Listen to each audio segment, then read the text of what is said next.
Ladies and gentlemen, what if I told you that a single man's obsession with perfection transformed leftover hazelnuts into a global empire worth billions? Met Michele Ferrero, the confectionery genius who didn't just build a candy company. He engineered a psychological masterpiece that rewired how the world thinks about chocolate.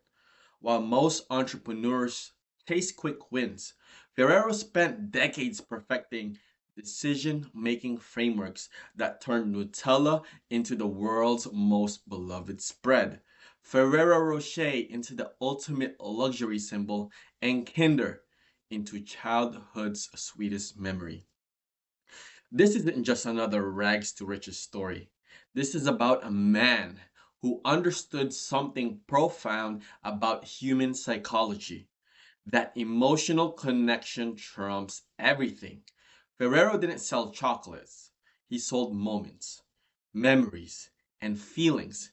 His mental models around product development, market timing, and consumer behavior created strategies so effective that his company still dominate global markets today, decades after his passing.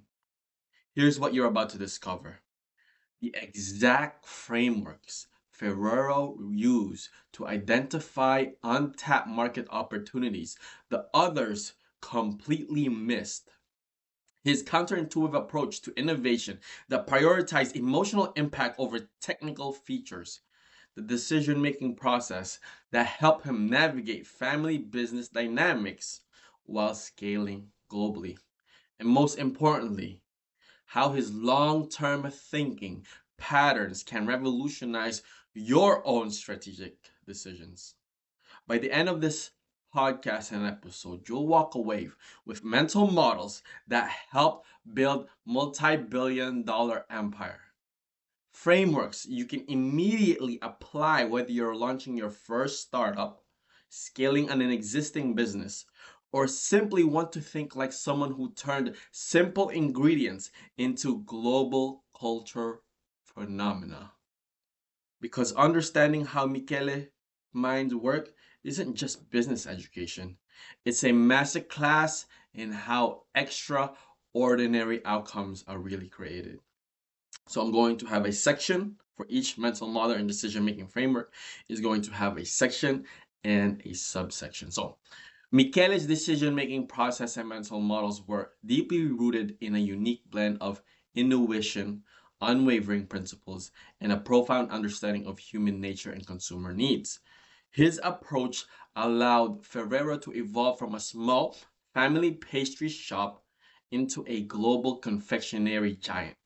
Here's here's a breakdown of his process of his values and principles. Unwavering focus on product quality and uniqueness, different from all others. Michele fundamental belief was in creating products that were different from all others. He emphasized constant research, experimentation, and meticulous attention to raw materials and processes to ensure unparalleled quality and taste. This was central to his philosophy, viewing the product as the core of the business system. He believed a product should be good or not good. And if it was good, it would go. So it's consumer centricity. His ultimate administrator was Signora Valeria, representing the average consumer. He stressed the importance of understanding and anticipating latent customer needs and desires.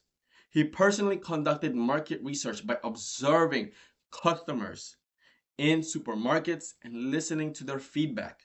He viewed consumers as sacred and believed that losing their trust meant losing everything. Now, for the human centric capitalism, the factory is for man, not man for the factory. Ferrero cultivated a unique family culture within the company, treating employees with respect, care, and generosity. Michele's philosophy was the factory is for man, not for man, the factory. And this included providing benefits like transportation, Ferrero buses, housing support, summer camps for the children, and exceptional support during personal difficulties. He aimed to make employees feel like entrepreneurs within the company, fostering loyalty and shared sense of ownership. So despite immense success, Michele remained remarkably reserved and humble, often deflecting credit to his father and uncle. He preferred to let the products speak for themselves. He famously attributed his success to the Madonna of Lords. Now, integration of business and social responsibility. Michele's commitment extended beyond profit to social well-being, embodied in Fondazione Ferrero and Michele Ferrero entrepreneurial project. These initiatives aim to create jobs, improve health, and foster education in local and global communities, particularly in less developed areas. The motto, lavorare, creare, donare, work, create, donate, became the compass of his life and the foundation logo. Now, how does he approach hiring? Well, talent scouting.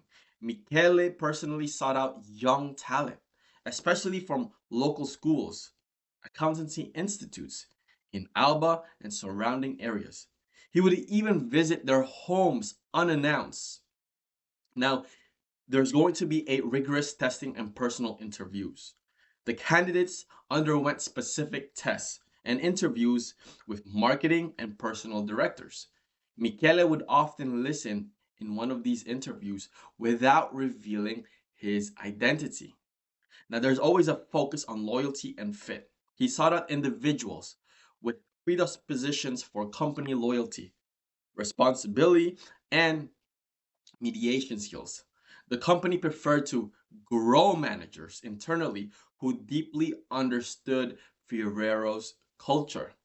Now, the family recruitment. A significant portion of employees were relatives of existing staff, strengthening the company's community bonds. There's also retention through welfare. Retention was achieved through exceptional employee welfare programs, including high wages, free transportation, housing support, and social services like summer camps. He would even create specific roles for talented individuals, like the headhunter role for Pier Carlo Sibona. Now, employees were encouraged to contribute ideas through suggestion boxes, making them feel like active contributors to the company's progress beyond manual labor. Now, what are Michele's decision-making framework? How he weighed risk, data versus intuition. Well, Michele often relied on his intuitive pendulum and pioneering vision. He had a remarkable ability to anticipate market trends and consumer desires. He possessed an, an a vision, a vision that allowed for long-term strategies, unburdened by the short-term market pressure as the company remained privately owned. He was willing to invest for 5 or 6 years before expecting profitability from a new product. Now, when it comes to problem solving, he repeatedly told his collaborators, bring me the problems. I'll think of the solutions. He approached challenges with inventiveness and tenacity, data from direct observation.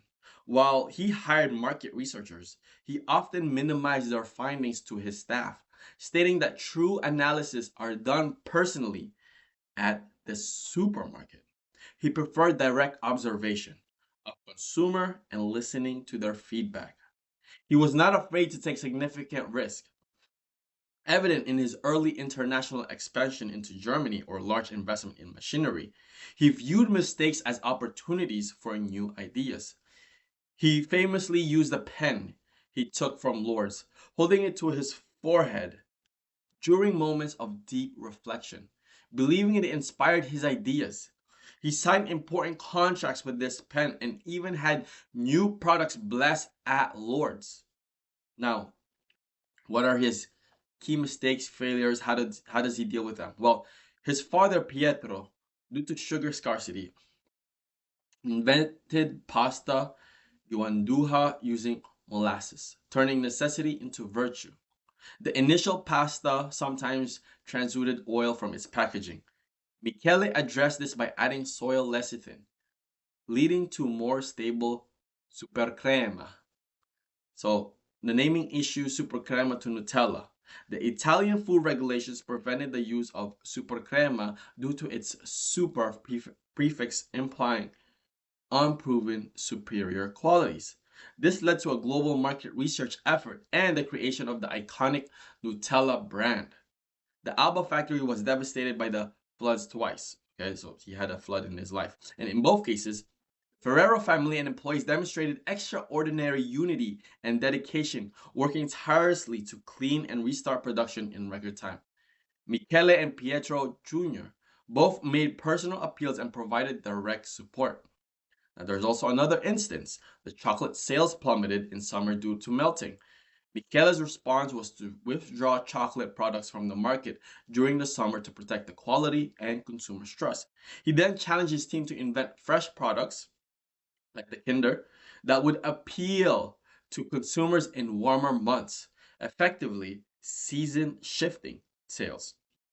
Now, there's also another challenge he had to face, which was the naming infringement. When a prior use of the Moncherie name was discovered, potentially leading to a costly lawsuit, Michele bought the rights to the name from the existing pastry shop, ensuring its continued use. To protect unique production process, instead of obvious local patents, Michele patented them in unlikely places like Cairo, Egypt, making it difficult for competitors to copy. Now, when faced with aggressive competitors, Michele relied on his direct sales model and superior product quality. So, we're moving on to the next category, which is his leadership style. He's a very hands-on and present. Michele was deeply involved in production and R&D, often working alongside his employees. He would visit departments, shake hands with everyone, and evenly and personally bring tea to sick employees. He was emphatic, caring. He showed great empathy for his employees' personal lives and challenges, often knowing details about their families and offering support. He was demanding, but forgiving. He could be demanding, particularly in the stanza de la chimica, disliking distraction and lack of engagement. However, he was quick to apologize if he felt he had overreacted. He also valued his employees as the resource of his riches. He was a mentor and he would empower people. He encouraged his employees to grow, offering advice and creating opportunities for advancement. He aimed to empower them to feel like entrepreneurs within the company. He used simple, often metaphorical language to convey his vision and expectations, ensuring everyone understood the core objectives. Now, Michele fostered a strong sense of unity and collective effort, especially visible during crises like the floods. Now, what is Michele's innovation tactics? Well, Michele's central control room, or the cradle of products, where he and his closest collaborators would spend hours tasting, experimenting, and refining products combinations. He believed in continuous research and development, which he called the sap nourishes the tree of prosperity. He was always rigorously experimental and tirelessly creative. New product variants were often tested by collaborators' wives. Have your wives taste. His primary judge was Signora Valeria, the average consumer. Different from others, the core of his innovation was to always do something different from competitors, rather than imitating them. Examples include solid chocolate becoming spreadable, aka Nutella, Box chocolates becoming single pralines. Mon chéri. The seasonal Easter eggs becoming daily treats. Kinder Surprise. The products. The products could take 5 or 10 years from initial idea to shelf, reflecting a patient, long-term approach to perfection. And Michele built its own research centers like Sormatic for product innovation and production systems. He even designed complex machinery himself or adapted existing ones. Well, we move on to the next strategy, which is his financial strategy. Includes funding, cash flow management, and profitability focus. The decision Ferrero is a family owned and private. The decision to remain a family owned company and not to go public was crucial. This allowed Michele to pursue long-term strategies, invest heavily in R&D, and avoid, here's the key part, short-term pressures of the stock market. Michele explicitly stated, if you want to be free, you must have financial autonomy. The company primarily relied on self-financing for investments, rarely resorting to external credit or capital markets. While profit was the goal, it was not predatory, but achieved with honor and distributed equitably. The idea was doing good for oneself also does good for others. Profits were reinvested into the company, employee welfare, and social initiatives. Michele believed in investing on a distance on 5 to 6 years, long-term mind, long-term focus. He focused on more than turnover, quintals sold. Okay, seeing product success. What it means is seeing product success as the true measure of the financial health. Now, partnership and networking. Direct sales to retailers, a strategy pioneered by his uncle Giovanni Ferrero, maintained direct relationships with retailers, bypassing wholesalers. This allowed for immediate feedback on products. Michele built a long-term partnerships with suppliers, treating them as partners to grow with, emphasizing quality, traceability, sustainability, and ethical practices.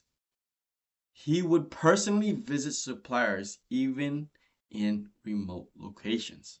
Now, there's a strong tie with local communities, including mayors, priests, were maintained especially in recruitment and social initiatives.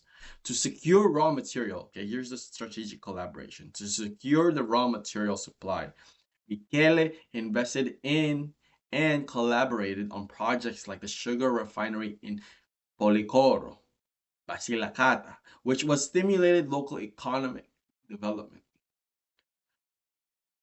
Collaborations, he likes partnerships, he likes collaborations with organization. And John D. Rockefeller always talks about the power of collaborations.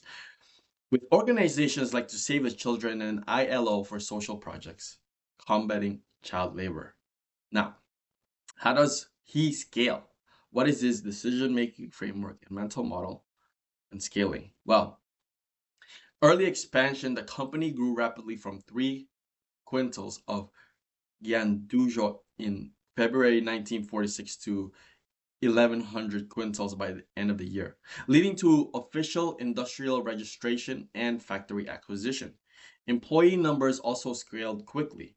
Michele had a global vision, prioritizing European expansion, even when others were hesitant. He established foreign production sites in Germany, France, Australia, and distribution networks based on the market demand rather than just cost advantages. Decentralized operation, centralized vision. So, while expanding globally, key strategic functions like R&D and marketing were centralized. It was because he did that, Michele did that to maintain a unified product and brand identity across the continents. The company invested heavily in its own logistics, such as truck fleet, buses, employees, and production facilities, often designing its own unique machineries. The employee welfare model, which is the replication of successful models, first developed in Langhey, was replicated in international locations. Similarly, the social projects of Fondazione Ferrero in Italy are being replicated in countries involved in the Michele Ferrero entrepreneurial project. Now, branding and positioning. Names were chosen for ease of pronunciation and memorable across multiple languages. Nutella, Kinder, Tic Tac. Ferrero's products were consistently differentiated by unique features, such as Nutella, affordable, nutritious hazelnut chocolate spread, presented as a sweet companion for bread. Oh, listen to those words. So, Mon Chéri, a single serving praline with a cherry and liquor, wrapped in a striking red foil position as an everyday luxury or a small gift. These are good copywriters. Now, Kinder, more milk, less cocoa. Very straightforward slogan, emphasizing health and nutrition for children, while also being portioned and appealing to mothers. Kinder Surprise, the Easter everyday concept, combining snack and play with high quality collectible toys. Estate, the first ready to drink iced tea in a single serving cups with a straw, emphasizing convenience and freshness. Now, Ferrero Rocher, the most famous one, Ferrero Rocher, positioned as an accessible luxury with a golden wrapper and unique texture inspired by Lord's Grotto. Packaging as a key element. Now, packaging was not just a functional, but a critical part of the brand experience, designed to evoke beauty, luxury, or practicality.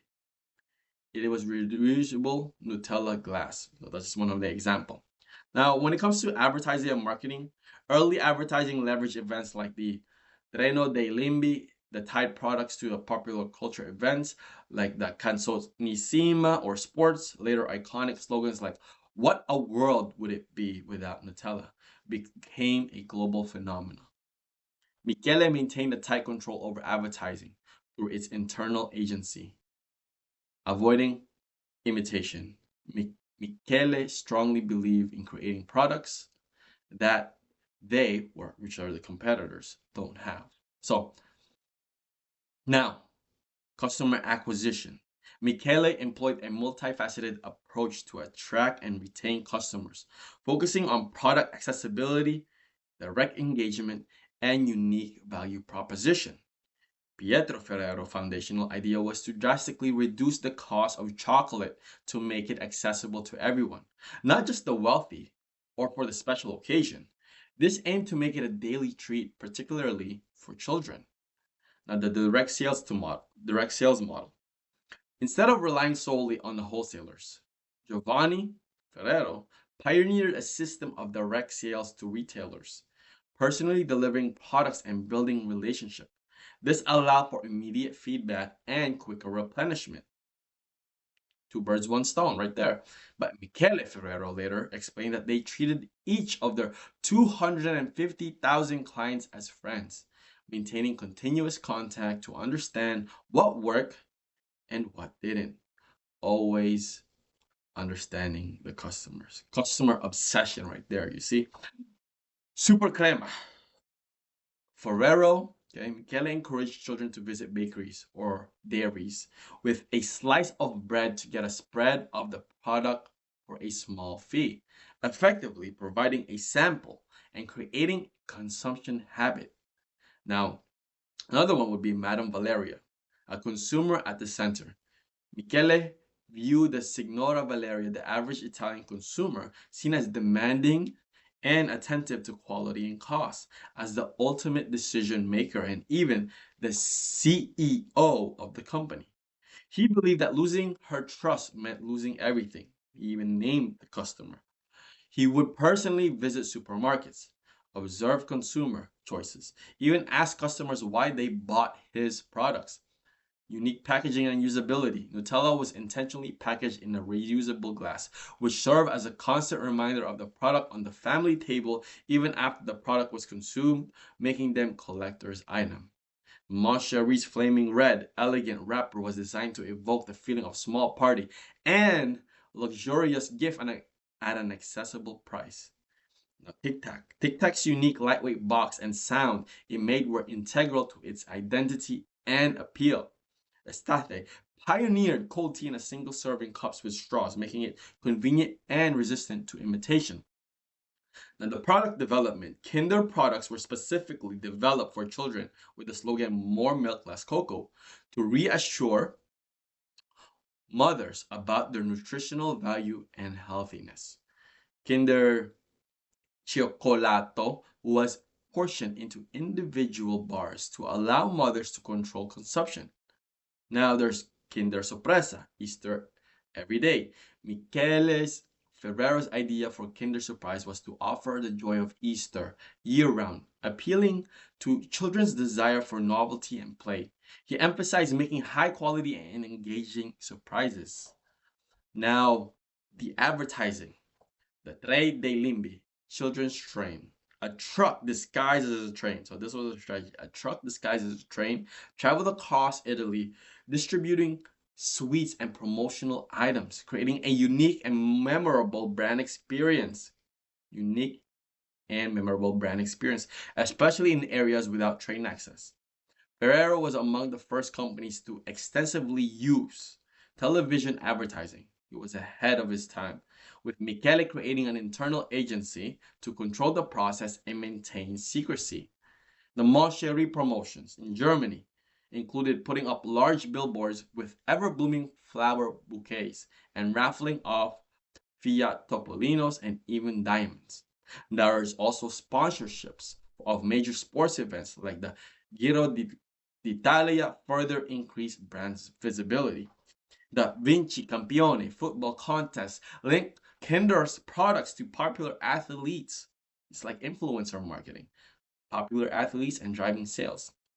Now, Michele will withdraw chocolate products from the market during the summer months to prevent melting and ensure consumers will always experience the highest quality, even if it meant a dip in seasonal sales. This prioritized customer trust over short-term revenue. Now, so if you haven't already and you're enjoying it so far, I want you to like, comment, and subscribe. Now, what is Michele's negotiation style? Michele's negotiation style was distinctive. Conviction and authority. He was deeply convinced of his ideas, and while he listened to collaborators, the final decision was always his. He famously told his managers, "Tell me you're crazy, but do what I say." He preferred direct engagement, often personally visiting locations or speaking with individuals to get first-hand information and build rapport. His encounters were often memorable due to his charisma and direct question, even with strangers. Now, Michele was willing to take calculated risk and make unconventional decisions if he believed they would lead to a better outcome, such as buying three machines when only one was authorized or patenting in Egypt. It was relationship oriented. Michele fostered deep loyalty and long-term partnerships, treating suppliers as collaborators to be nurtured rather than merely leveraged for cost savings. His handshake was considered a pact forever. Now, despite his strong opinions, he maintained a humble and self-efficacy demeanor. He would deflect praise and avoid self-promotion, which ironically often made him more respected. Now, he always focused on the why. Rather than just discussing terms, he often explained the underlying philosophy or long-term vision behind his proposals, seeking to align on shared values and goals. Now, what is his problem-solving framework? Well, Michele's problem-solving framework was characterized by a unique blend of scientific rigor, profound intuition, and a human-centric approach. So here's an example. He said, "Bring me the problems and I'll think of the solution." This was his core approach, indicating a willingness to take on the most difficult challenges and find creative remedies. Relentless experimentation and research. He was nicknamed the scientist from his early days. He spent countless hours in the stanza della chimica, his magic world, okay, conducting rigorous tests and countless taste combinations. He aimed for an orchestra of flavors and believed research is the sap that feeds the tree of prosperity. Now, first-hand observation and consumer empathy, Michele believed the true market understanding came from direct observation. He would personally visit supermarkets and ask consumers why they would choose certain products, striving to understand their latent desires. He would test new products by having collaborators take samples home for their wives. Now, he did things differently. He actively rejected conventional wisdom and imitation. He famously instructed his team, after a market expert's presentation, to throw away everything you have learned, because Michele needed to do something new, different, unique, against the current. This led to groundbreaking products that created new market segments. He was prepared to wait years for a product to gain traction, demonstrating a deep trust in his ideas and the ultimate discernment of the Signora Valeria.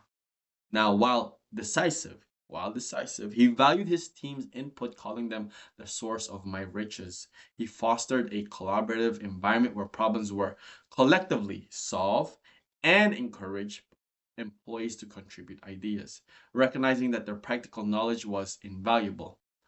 Now, after the 1948 flood, Michele personally monitored the river's level and financed its embankment reinforcement. Similarly, the Valo Estivo was proactive measure to prevent product deterioration due to heat. Now, I'm going to go over his approach to business and life. And it was a distinct set of habits and priorities with a clear vision of his companies. Now, this one is very important, the time management and prioritization. Michele's dedication to his work as well as encompassing often operating 24 hours a day. His daily routine was structured and consistent. He would wake up at 7 a.m., have breakfast, and read major newspaper like La Stampa, Corriere de Sera, La Gazzetta dello Sport, and then his driver would take him to the office promptly at 8:15 a.m. He returned home for a simple lunch around 1 p.m. and was back in the office by 2:30 p.m., often staying until 8 p.m. Now, his evening nights include watching political programs or sports, and then at 10 p.m., he would take reflective walks for about an hour, either outdoors in summer or indoors in the winter, which he always used to test new products. Now, what is his legacy? Exit strategy, succession plan. Well, it was family control and no IPO. He firmly believed in keeping Ferrero a family owned company, never listing it on the stock exchange. He stated, I never wanted to answer to anyone for my choices. If you want to be free, you must have financial autonomy, and the public listing would prevent long term plans. This allowed for a focus on the product quality and long term vision without external financial pressures. Now, for the succession planning, he began involving his sons, Pietro and Giovanni, in the company from a young age. In 1997, he formally passed on the operational leadership, with Pietro and Giovanni becoming co CEOs, carrying the names of their grandfather and uncle. He gave them a public investiture message, stressing continuity of family tradition. Now, even after stepping down, Michele's involvement remained constant and concrete. He continued his work on product recipes in his private laboratory. The Michele Ferrero Entrepreneurial Project was a key part of his legacy. Conceived as early as the 1990s, and it aimed to extend Ferrero's social commitment to less favored areas of the planet by creating job opportunities, promoting health, and supporting education through social enterprises. This was not viewed as charity, but a sustainable business model where profits would be reinvested into social welfare. Now, he had a motto: work, create, donate. And that motto became the guiding philosophy for Ferrero Foundation and the wider entrepreneur project. And that foundation was intended to provide a spiritual center for retired employees, fostering creativity, social engagement, and well-being. Now, he distinguished between missionary entrepreneurs and mercenary entrepreneurs, which was driven by solely by profit, advocating for enlightened and ethical form of capitalism. Now, there was a premature death of his older son. Okay, in Pietro in 2011 was a devastating blow to Michele. However, his younger son Giovanni stepped up as the sole CEO, committing to carrying forward the family's values and Michele's vision, often invoking Pietro's memory as a motivator. Now, Michele lived to hear the news on the day that Ferrero had surpassed Nestle, becoming the third largest confectionery company in the world. A moment celebrated as "We won, Dad." And this achievement, along with his Forbes recognizing him as the Italian who created the most wealth, solidified his immense legacy. And that is the mental model decision-making framework of Michele Ferrero.